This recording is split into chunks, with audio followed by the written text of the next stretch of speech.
And it's time to go on the clock. Draft Nicks, let's do it. Welcome into draftnation.com, where you can get all the latest on all four major pro sports and so much more, no matter what time of year it is. It could be, I don't know, NFL, when seemingly something's in the news all the time, 24 hours a day, 7 days a week, 365 days a year. Could be the offseason, which baseball is this close to, in the middle of the World Series right now between the Dodgers and Yankees. Could be even the beginning of a season, as we're at in the first couple of weeks of the NHL and NBA. Yeah, even then, when you're trying to get a feel for which teams may have done the right things in the offseason, which may be headed in the right direction, especially those younger teams that are building up in places like Charlotte, teams trying to break through and take the next step beyond what they did last year, like in Indy and beyond. To talk about those teams and really the entire landscape of the NBA, thought we'd get a guy who definitely knows what he's talking about. From the NBA Front Office Show, which you can find on YouTube and on Twitter, X, at Keith Smith NBA. Happy to bring in Keith Smith. Welcome to Draft Nation, Keith. Thanks for going on the clock with us. I appreciate it. Thanks so much for having me. Yeah, excited to talk about. I know we're only a handful of games in, but slowly ramping up. Like a lot of fans, they don't jump on the moving train that is the NBA until right around Christmas time, or as the in-season tournament gets going, maybe a little bit earlier. But a good time to sort of recap what we saw this offseason and what we've seen through the first couple of weeks and first handful of games. And we can start there with kind of a 50,000-foot view of which rookies or young players, first, second-year guys, should have the biggest impact this season, in your opinion.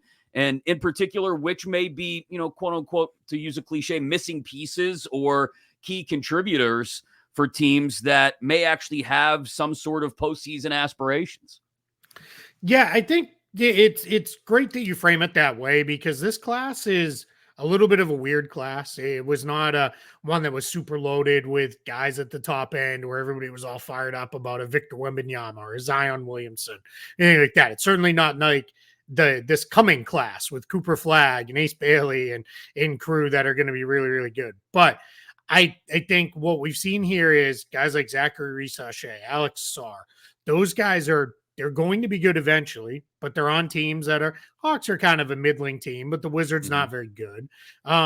So they're going to get kind of a long runway. They're going to get to play quite a bit, and we'll see what they look like in a very typical rookie season, where it'll be fits and starts, all kinds of ups and downs, and it'll be what it is. So I think that's going to be something to watch with those guys. But the idea of guys who are playing like right now on teams that have some kind of goals to be good teams, that's really interesting, because we're in a spot with these guys where what we see is a guy like Zach Edey stepped right in. He's starting for the Memphis Grizzlies.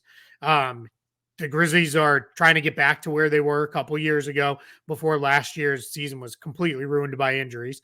And Edey's got a big role, and they need him to be good. They need him to contribute at the level of at least a competent NBA starter for them to get to where they want to be. Now they've got depth around him, so if it doesn't happen, they're not going to force it for too long.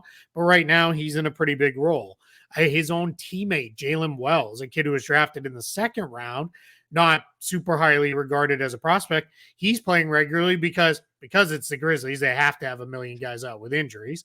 He's getting a lot of run time.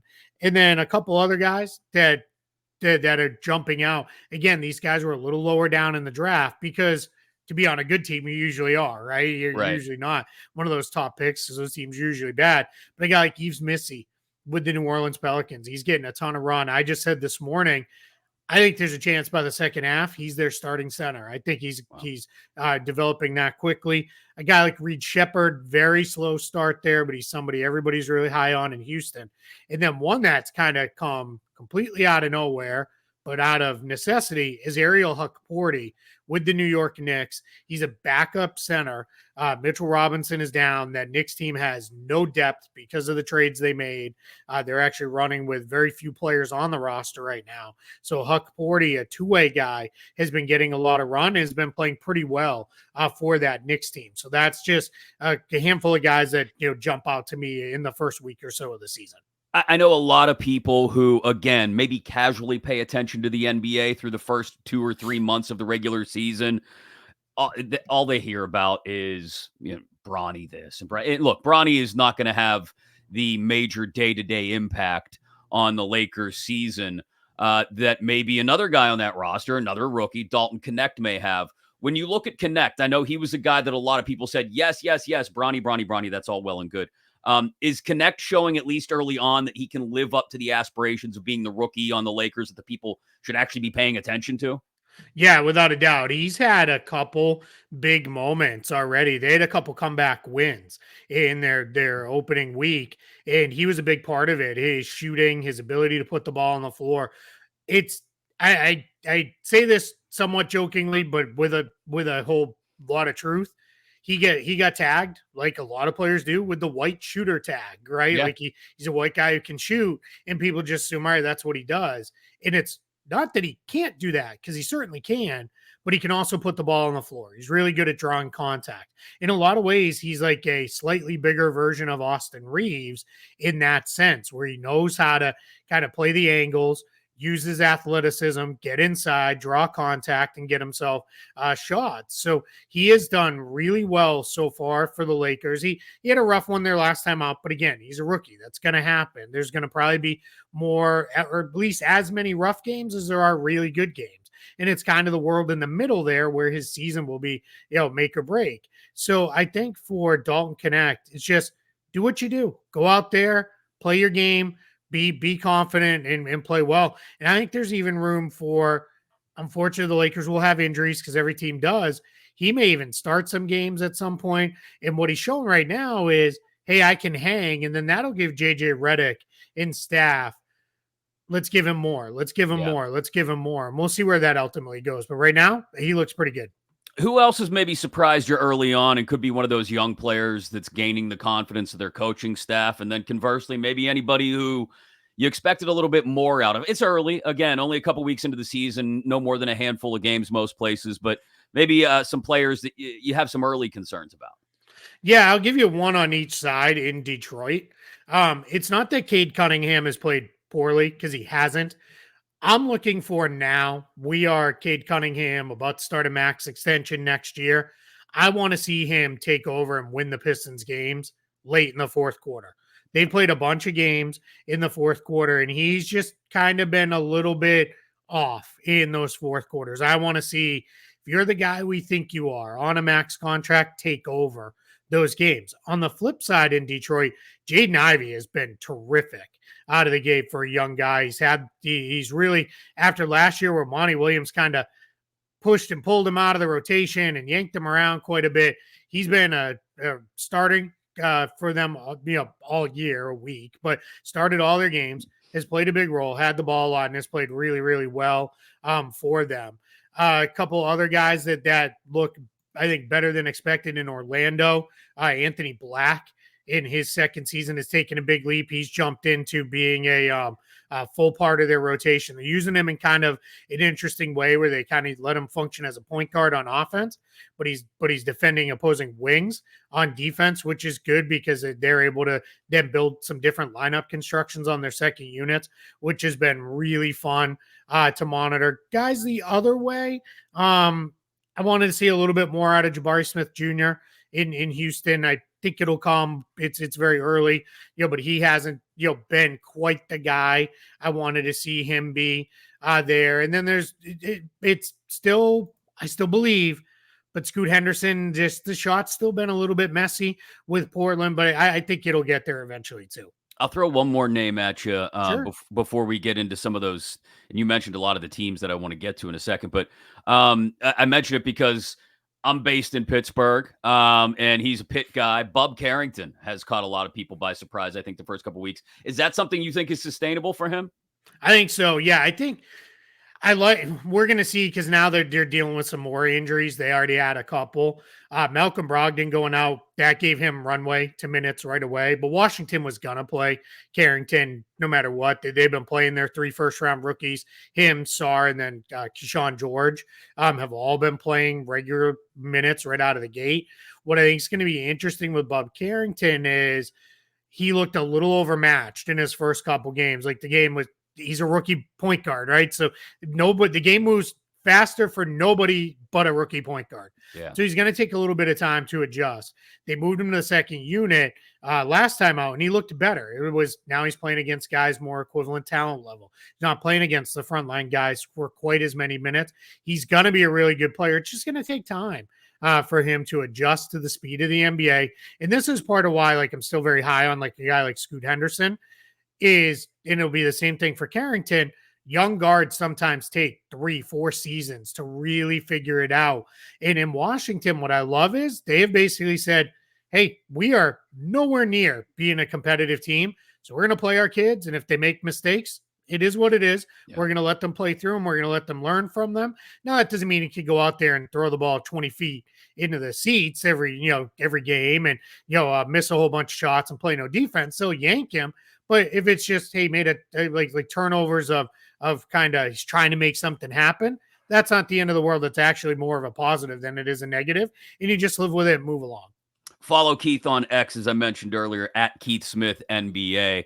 I want to sort of play an either-or style game here with some of those young teams. You mentioned Washington. We talked about them. You also mentioned Detroit, but I'll throw some others at you as well and ask which ones are maybe still lost at sea amongst these young teams that have been playing the lottery the last several years, and which ones we would consider, I guess the other side of the analogy would be storming the beaches, right? So we'll start with Detroit. Does it feel like they're still lost at sea a bit, or should we expect them to storm the beaches this year? If we're going to use that analogy, I would say that they're kind of finding their way and they're on the right heading now.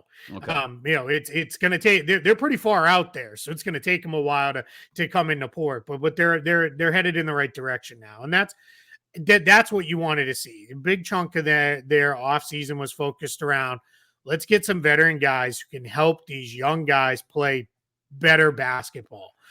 For Cade Cunningham, one of the things I do love about his start to the season is last year he was out there and he was making the right play early, but you can only make the right read so many times and watch a jump shot clank off the rim before you start. I'll take the contested fall away myself because there's at least as good a chance it'll go in as watching this guy miss another jumper. Adding guys like Tobias Harris and Tim Hardaway Jr. and Malik Beasley, those are veteran guys that obviously Cunningham and Ivy have trust in, and you're seeing them make those reads and set those guys up in the right kind of way. So that's what's exciting about Detroit. They're definitely headed in the right direction. They've been super competitive. Now it's turning the corner from, man, we're in all these games to actually started to win a few of them. And I think that'll come as the year goes along. Wemby's offense finally came along, especially after the All-Star break last year. The defense hasn't been a problem really since he set foot on an NBA court with that size. But the Spurs, lost at sea still or storming the beaches this year? Yeah, definitely moving in the right direction there and closer than a team like the Pistons are, just because that's how good Wembanyama is. And what you're already seeing is Chris Paul wanted to go there. Harrison Barnes was very happy to go there. That's going to be what's going to happen over the next few years with the Spurs. It's funny, San Antonio, not one of those teams we think about as a free agent destination, but they've always kind of done well when they've targeted a free agent. Like I think about a guy like LaMarcus Aldridge. Like he was somebody who was like, all right, we really want him. Let's go get him and make this happen. So I think what you're going to see with the Spurs is all of a sudden they're going to continue. I think they're still kind of in the cycling phase of figuring out who are the right guys around Wembanyama that when we're really ready to make a run for this and compete, who are the right guys around him. And what you're going to see is when they decide they're ready, they're probably going to line things up to have some real cap flexibility. And it'll probably be, hey, maybe not through free agent signings, because those are getting to be less and less, but definitely through a, hey, we're ready to trade for a guy to be his co-star. And let's go make that happen. And that guy's probably going to be more than happy to go there because this guy is maybe a few years out from being like in the MVP conversation, every single year in, year out. And I might even be a little deep on that. That may be as soon as next season that happens for him. We already touched on Washington, so I'll skip past them and go to a team that, forget lost at sea. I mean, they might be at the bottom with the lost city of Atlantis, the Trailblazers. Just how far do they have to go in their rebuild process. It feels like I said, I mean, to not over smash the analogy here, like they are drowning, let alone just being lost at sea. Yeah, I think the one thing that's important to remember with Portland is this is really only like year one of them fully rebuilding. The Damian Lillard trade happened so late last summer. Mm-hmm. Really, I think we're already into the fall.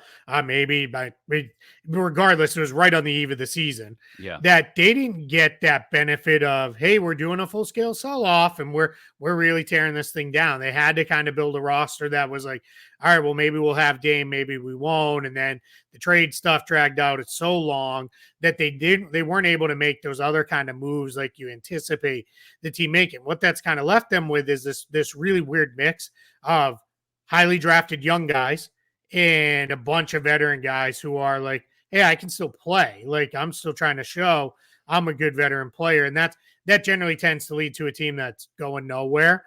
Now, what they have to do better at, and this is a really hard thing to task a team and players with, is they've got to get and stay healthy.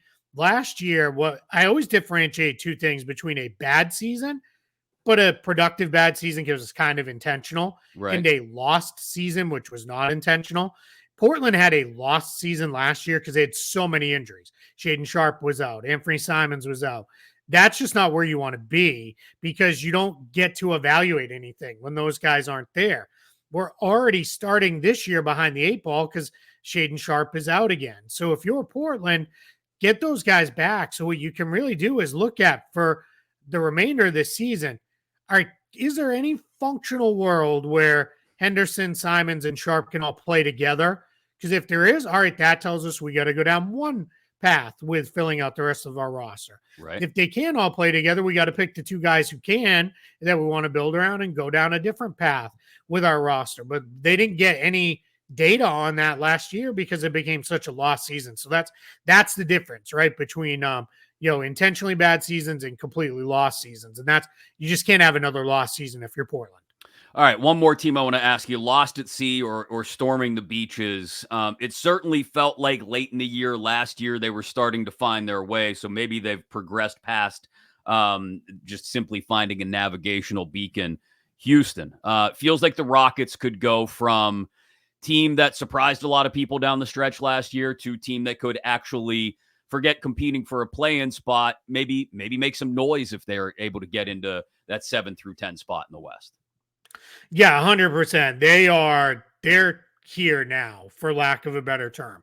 The tough thing for the Rockets is they're still super young. Yeah. And I love what they've done, adding the right kind of veteran guys there. They help that team grow up. They help them play more, as I call it, normal basketball.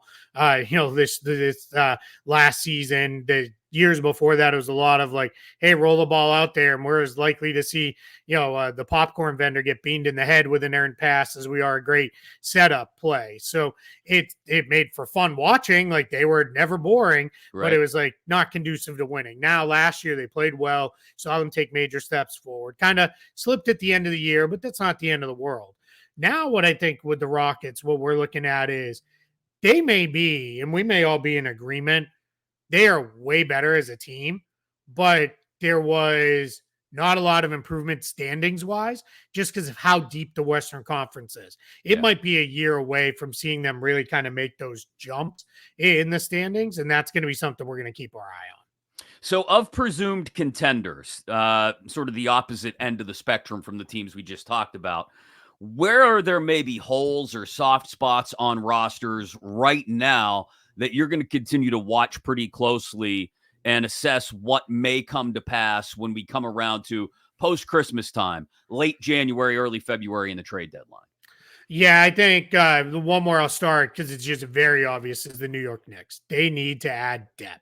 Yeah. They're in a spot where because of the Mikal Bridges trade and the Karl-Anthony Towns trade, they just have they're sitting on 3 open roster spots right now. Now they're going to have to fill those sooner rather than later, but they are in kind of going to be, as I put it, they're going to be in tinkering mode for the rest of this trade period through the trade deadline because they're just going to be, all right, what are we trying to add? What are we looking to get? What do we need to fill holes? How are we going to fill them? Now, challenge number 2 for the Knicks is you got to fill the holes. They're starting to run out of stuff to fill the holes with. They don't have a lot of draft picks available to trade. A couple of the guys that are on tradable contracts are guys they like, guys they'd rather have. So that's going to be interesting to watch. They're definitely one of the teams. I would say also near the top of the East is this isn't so much a filling holes thing, but Philly are where are you going to be health wise? We're a week into the season. We still have no idea when Joel Embiid and Paul George might play. Now, if that's just being cautious, because then we're going to have them through April, May, and June, then that'll work. That'll be fine. They'll be okay. But the problem is they're probably going to be managed all year long. And we've seen they're just breaking news. They're not as good without those guys, right? So it's just going to be a challenge. And then I would say Milwaukee, they're just old. Like they have looked old. They've looked creaky. They're a little. They're a step slow some nights. Looked like against Boston, they played about 2.5 great quarters and then really ran out of steam. And the Celtics kind of by the end ran away with the game. So that's going to be another team I'll keep my eye on at the top of the East. If we flip to the West, outside of Oklahoma City, which is kind of scary because they're still positioned to kind of go get whatever it is they need if they come up with something.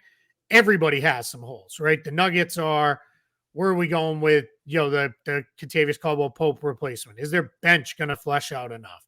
Where are they going to be? Minnesota, they're still a little bit more of a give it time. They just made that trade.